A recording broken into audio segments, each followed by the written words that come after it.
Gadel 24 News, il est 19h, merci de nous rejoindre pour cette nouvelle édition. Tout de suite, les titres de l'actualité.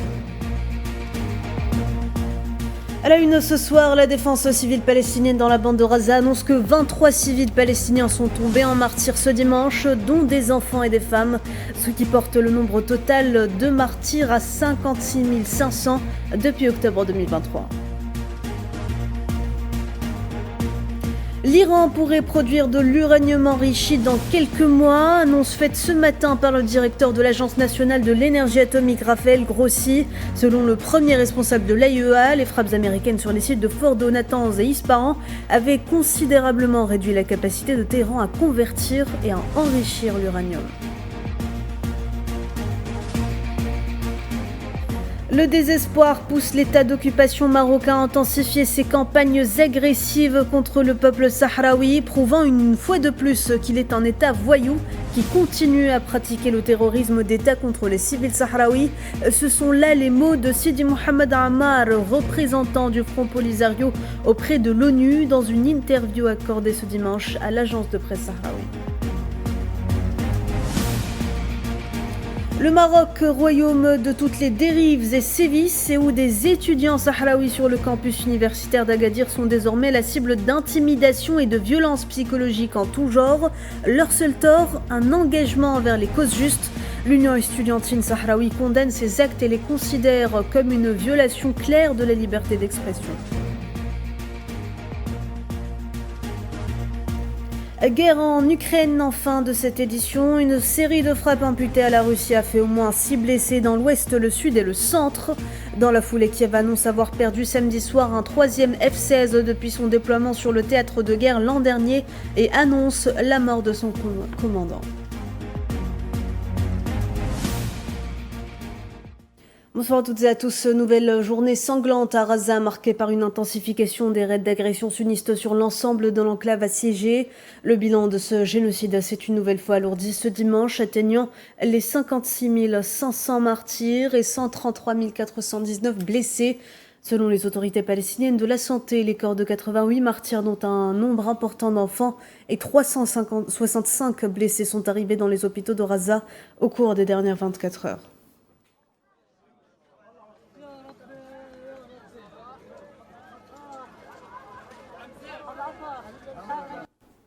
C'est un scénario macabre qui se reproduit chaque jour. Ce dimanche, au moins 5 civils ont été assassinés et une dizaine blessés par les balles de l'occupation alors qu'ils attendaient de récupérer des aides alimentaires à Rafah, au sud de l'enclave.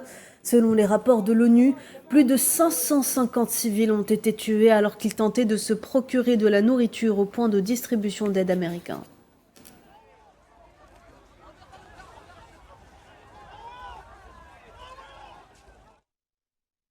Au moins 7 autres Palestiniens sont tombés en martyrs et d'autres ont été blessés ce dimanche dans des bombardements aériens des forces d'occupation sunnistes sur les villes de Gaza et de Khan Younes. Selon l'agence de presse palestinienne Wafa, 5 civils, dont 2 femmes et un enfant, ont été assassinés dans le bombardement d'une tente abritant des personnes déplacées à Al-Mawasi, tandis qu'à Razaville, 2 enfants sont tombés en martyrs et d'autres ont été blessés suite à un autre bombardement ayant visé une maison près d'une station-service dans le quartier de Zaytoun.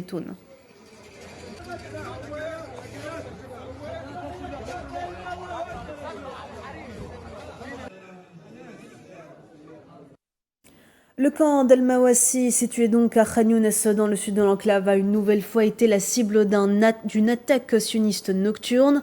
Un nouveau massacre contre les déplacés abrités dans de frêles tentes. Sohila Kilel. Une énième scène de deuil à Gaza. Ces Palestiniens pleurent leurs proches tués dans une attaque sioniste nocturne sur le camp d'Al-Mawasi, la deuxième en 48 heures. Cette fois-ci, c'est la tante de la famille Ma'rouf qui a essuyé l'attaque. Au total, 5 martyrs, dont une fratrie de 3 enfants et plusieurs blessés. Il y a un mois, Israël nous a obligés à aller à Al-Mawasi. C'était censé être une zone sûre. Cette nuit, à minuit, la frappe a touché mes enfants, les pauvres. Nous implorons Dieu et tout le monde d'agir et de mettre fin à cette occupation et à l'injustice dont nous sommes victimes. Nous avons été réveillés par le bruit des bombardements, comme si on nous électrocutait. Les enfants criaient, ils étaient touchés. Moi aussi, j'ai été blessée à la jambe. Mon fils, qui vient de se faire opérer, disait à son père « Sauve-moi papa, je n'ai plus de jambes ». Touché gravement à la jambe, l'aîné de la fratrie Marouf, âgé d'à peine 16 ans, a immédiatement été opéré. À la sortie du bloc, les dépouilles de ses frères et sœurs lui ont été amenées pour qu'il puisse leur faire un dernier adieu. Des images poignantes que les mots ne peuvent décrire. Ça fait 2 ans que ça dure, sans aucune trêve. Ils tuent les gens. Je me demande quelle est notre faute, à moi et à mes enfants. Nous n'y sommes pour rien. Mes enfants sont jeunes. L'aîné n'a que 16 ans. Mes enfants ont été touchés pendant leur sommeil et ils sont morts. Impuissants face à l'injustice sioniste dont ils sont victimes depuis bientôt 2 ans maintenant, les habitants de Gaza n'ont que leurs larmes pour soulager leur douleur et leur cœur meurtri. Les forces d'occupation sionistes ont une nouvelle fois forcé les Gazaouis à se déplacer. Cette fois, ils sont chassés du nord de l'enclave. Portant des matelas et des sacs sur leur dos, ils étaient des centaines à fuir une énième fois les quartiers d'Atoufah et d'Adraj. À noter qu'aucun endroit n'est sûr dans la bande.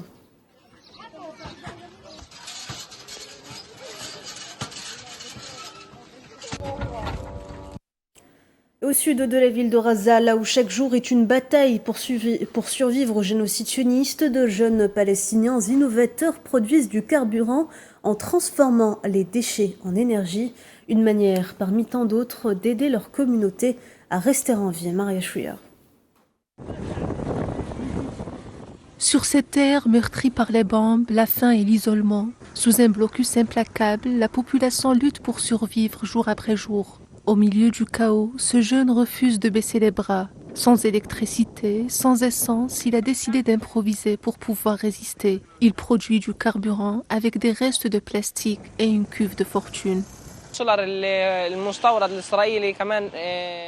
Le carburant israélien importé est très cher et n'est pas avantageux pour les conducteurs qui transportent une charge et n'en reçoivent pas assez pour couvrir le prix du litre. Ce diesel est donc bon marché, acceptable pour les voitures et largement disponible. C'est très risqué, mais je veux une source de revenus pour couvrir mes dépenses. Dans un contexte d'extrême précarité, au cœur d'un atelier improvisé et sous une chaleur étouffante, ce jeune garçon, le visage noirci par la suie, passe jusqu'à 12 heures par jour au milieu des flammes et des fumées toxiques. Il risque des brûlures, des maladies respiratoires et même voir son atelier exploser. Mais pour lui, c'est le prix à payer pour survivre. L'achat du carburant importé ou israélien n'est pas avantageux pour le conducteur et le coût du transport augmentera. Nous avons donc opté pour cette solution pour simplifier la vie des usagers. À Gaza, là où tout semble vouloir s'éteindre, ce jeune garçon rallume la flamme, pas seulement d'un feu, mais celle d'un peuple qui refuse de s'éteindre. Rappelez-vous, il y a une semaine, l'entité sioniste a mené une attaque contre la prison iranienne d'Evin. Ce dimanche, le porte-parole du pouvoir judiciaire iranien a annoncé que 71 personnes ont été tuées dans cette agression criminelle, dont le personnel administratif, des jeunes effectuant leur service militaire, des détenus, ainsi que des familles de détenus qui leur rendaient visite. D'importants dégâts matériels avaient par ailleurs été causés aux structures de l'établissement.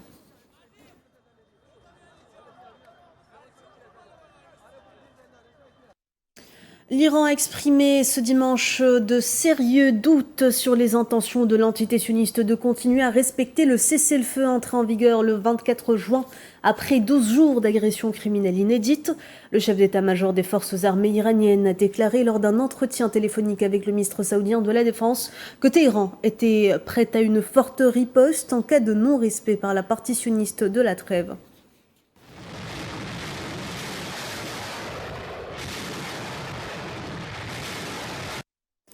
Et près d'une semaine après les bombardements américains sur les sites nucléaires de Fordo, Natanz et Ispahan, le patron de l'Agence internationale de l'énergie atomique, Raphaël Grossi, a affirmé dans une interview que l'Iran dispose des capacités techniques pour reprendre l'enrichissement d'uranium d'ici quelques mois. Les détails à Madame Zenzitounier. L'Iran pourrait produire de l'uranium enrichi dans quelques mois. Ce sont là les propos du directeur de l'Agence internationale de l'énergie atomique, AIEA. Raphaël Grossi soulève les doutes sur l'efficacité des frappes américaines visant à détruire le programme nucléaire de Téhéran.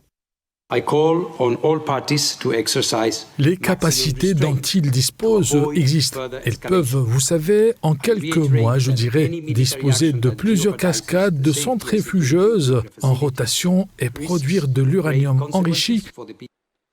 Bien que les États-Unis aient déclaré que les sites nucléaires iraniens avaient reçu un coup dur après les dernières frappes américaines, le directeur de l'AIEA reste prudent et privilégie le travail d'inspection sur le terrain pour l'évaluation de la situation.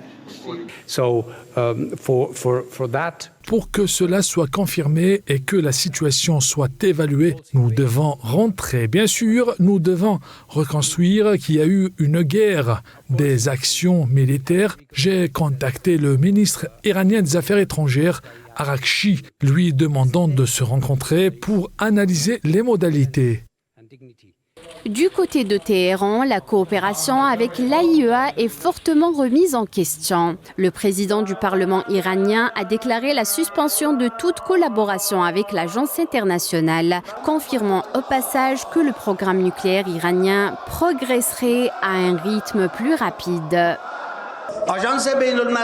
Malgré les récentes attaques contre les installations nucléaires iraniennes, l'Agence internationale de l'énergie atomique ne les a pas condamnées, même superficiellement. Cela a porté atteinte à sa crédibilité internationale et c'est pourquoi l'Organisation iranienne de l'énergie atomique suspend sa coopération avec l'agence jusqu'à ce que la sécurité de ces installations nucléaires soit garantie et que le programme nucléaire pacifique de l'Iran progresse à un rythme accéléré.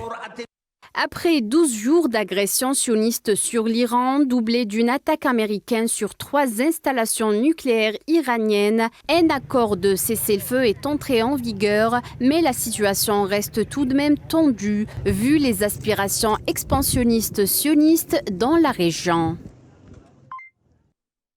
Je vous le disais tout à l'heure en titre dans une interview accordée ce dimanche à l'agence de presse sahraoui, Sidi Mohamed Ammar, membre du secrétariat national et représentant du Front Polisario auprès de l'ONU et coordinateur avec la MINURSO, a souligné que le désespoir est ce qui pousse l'État d'occupation marocain à intensifier ses campagnes agressives contre le peuple sahraoui, prouvant une fois de plus qu'il est un État voyou qui continue à pratiquer le terrorisme d'État contre les civils sahraouis. Cette déclaration intervient dans le contexte de la campagne frénétique menée par l'État d'occupation marocain pour discréditer la lutte du peuple du Sahara occidental, par laquelle l'État d'occupation s'appuie sur les services de lobbyistes et de mercenaires déguisés en analystes pour répandre des allégations sans fondement sur le Front Polisario et la résistance légitime du peuple sahraoui à l'occupation marocaine illégale de leur pays. Le diplomate sahraoui a souligné que les affirmations sont tellement fausses et absurdes que des dizaines de personnalités et de spécialistes à travers le monde ont pris l'initiative de mettre à nu les motivations cachées de l'occupant et de dénoncer ces campagnes agressives contre le peuple sahraoui. L'exemple le plus récent étant celui de John Bolton, ancien conseiller à la sécurité nationale du président Donald Trump et ancien ambassadeur américain aux Nations Unies, selon Sidi Mohamed Ammar.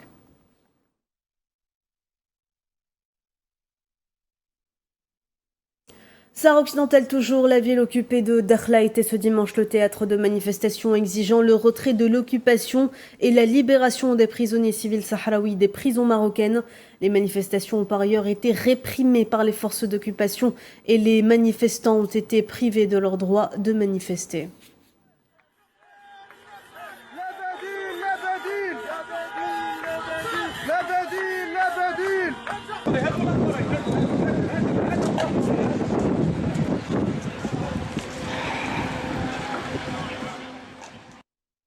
L'Union des étudiants de Sagui al-Hamra du Rio de Oro a condamné ce dimanche dans un communiqué le ciblage des étudiants sahraouis sur le campus universitaire d'Agadir, le considérant comme une violation claire de la liberté d'expression au sein du pouvoir judiciaire universitaire. L'Union des étudiants a fermement condamné ce comportement répressif qui constitue une violation flagrante de la liberté d'opinion et d'expression dans l'espace universitaire.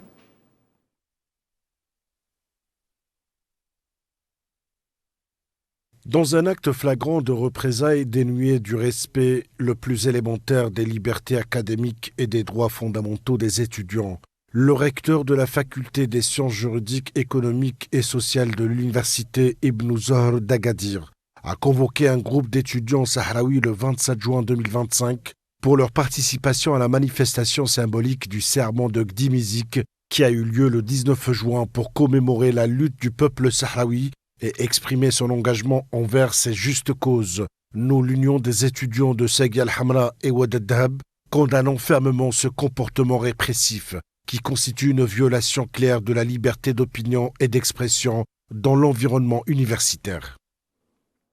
L'Union des étudiants de Seghi al-Hamra du Rio de Oro tient à ce propos le recteur de la faculté et l'administration de l'université Ibn Zahr pleinement responsable légalement et moralement des conséquences de cette mesure dangereuse. La convocation des étudiants sahraouis sous la menace de sanctions, y compris l'expulsion définitive, ne peut être comprise que dans le contexte d'une politique systématique visant à faire taire la voix libre des Sahraouis et à freiner toute tentative d'exprimer l'identité nationale et la juste cause de notre peuple au sein d'institutions qui sont censées être des plateformes de connaissance et d'ouverture et non des outils d'oppression et d'exclusion. Nous tenons le recteur de la faculté et l'administration de l'université Ibn Zahr pleinement responsable, légalement et moralement, des conséquences de cette mesure dangereuse. Nous la considérons comme une provocation délibérée qui aura des répercussions sur la stabilité de l'université. Nous affirmons également que ces tentatives pathétiques ne feront que renforcer notre attachement à notre droit légitime de nous organiser et de nous exprimer et ne nous empêcheront pas de poursuivre notre lutte pour la dignité, la liberté et la justice. Guerre au Soudan, la propagation des maladies infectieuses, en particulier du choléra, constitue un défi pour le système de santé soudanais. Le nombre d'infections au choléra dans le pays a dépassé les 70 000, alors que les zones de conflit connaissent des fermetures généralisées d'hôpitaux et des pénuries de fournitures médicales, rendant le système de surveillance, de prévention et de contrôle des maladies infectieuses presque incapable de fonctionner. Notre hôpital reçoit quotidiennement entre 20 et 30 cas de choléra, parfois entre 60 et 70. La situation évolue quotidiennement. Le fonctionnement de l'hôpital est confronté à de nombreuses difficultés, avec de fréquentes coupures d'eau et d'électricité. L'eau potable de la plupart des résidents n'est pas désinfectée, ce qui constitue le problème le plus grave actuellement. L'épidémie actuelle est le résultat de plus de 2 années de guerre. Le conflit a entraîné des déplacements de population et de nombreuses personnes ont subi de graves dommages, tant sur le plan humain que matériel. Les installations, équipements et fournitures médicales ont également été systématiquement endommagées. La guerre a provoqué une grave épidémie. Au Cameroun, le président du parti l'Union nationale pour la démocratie et le progrès, l'UNDP, Bello Bouba Maïgari, a annoncé samedi sa candidature à l'élection présidentielle d'octobre 2025. Ancien Premier ministre, l'homme politique de 78 ans a également occupé plusieurs postes ministériels depuis les années 80. Notre parti, l'Union nationale pour la démocratie et le progrès, a été convié à prendre ces décisions en ce qui concerne l'échéance de l'élection présidentielle prévue dans notre pays au mois d'octobre prochain. Après les délibérations, les prises de position, il m'a été demandé de présenter un candidat à l'élection présidentielle. Il m'a été demandé de me présenter, ce que beaucoup de militants de notre parti depuis l'année dernière me demandaient. Conflit en Ukraine, des attaques de drones imputées à la Russie sur le sud, l'est et l'ouest de l'Ukraine dans la nuit de samedi à dimanche ont fait 6 blessés, endommageant de nombreux bâtiments et infrastructures également. Selon les gouverneurs régionaux, des bruits d'explosion ont été entendus dans les régions de Lviv, Poltava, Mykolaïv, Dnipro et Tcherkassy.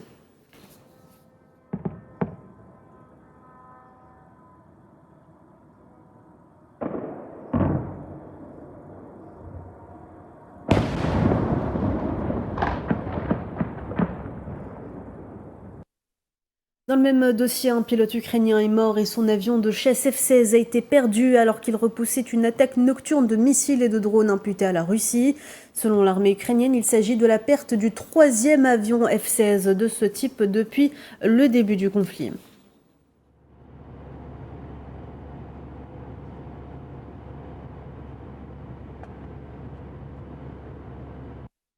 Le ministre russe des Affaires étrangères, Sergueï Lavrov, a déclaré que pour résoudre la crise avec Kiev, il fallait éliminer les menaces sécuritaires auxquelles Moscou est confronté en raison de l'expansion à l'est de ses territoires de l'alliance de l'OTAN. Lors d'une rencontre avec son homologue kirghize ce dimanche à Bishkek, Sergueï Lavrov a souligné que son pays estime qu'une solution radicale à cette crise nécessite de s'attaquer aux causes profondes sous-jacentes, à savoir les tentatives de l'OTAN d'attirer Kiev au sein de l'Alliance Atlantique et les plans correspondants de création d'infrastructures militaires sur les territoires ukrainiens dirigés contre la Russie.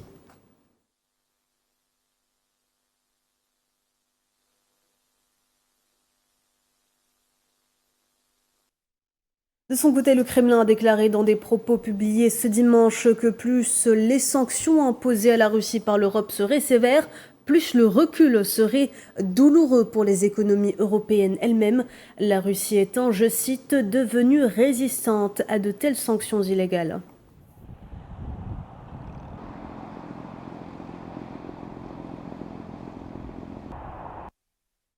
Et aux États-Unis, le Sénat américain contrôlé par les républicains a fait avancer le vaste projet de loi de réduction d'impôts et de réponse du président Donald Trump lors d'un vote de procédure clé ayant eu lieu samedi, augmentant ainsi les chances que les législateurs soient en mesure d'adopter ce projet dans les prochains jours.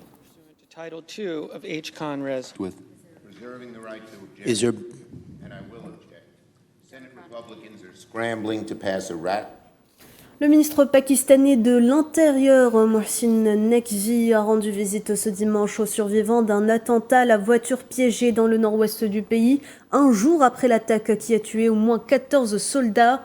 Une première enquête a révélé que 800 kg d'explosifs avaient été utilisés lors de l'assaut, causant de graves dommages aux maisons de la région.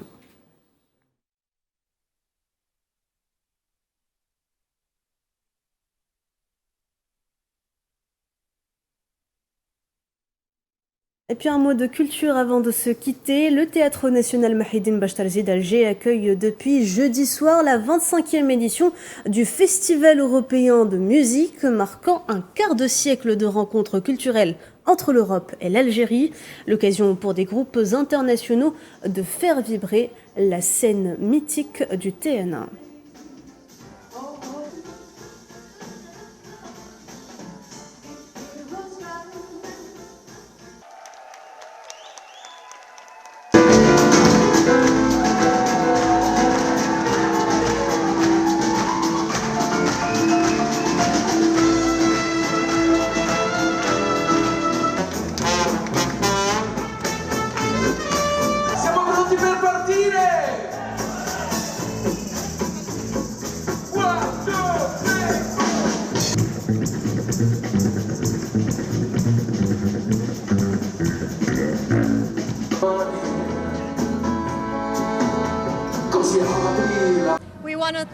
On aimerait remercier les organisateurs de cet événement de nous avoir invités. On a passé un très bon moment. Le public était merveilleux. Tout était merveilleux. Nous avons vraiment apprécié l'énergie. C'était vraiment génial d'être ici parmi les participants. Le public était réceptif à la musique. On a passé un très bon moment. Tout était génial.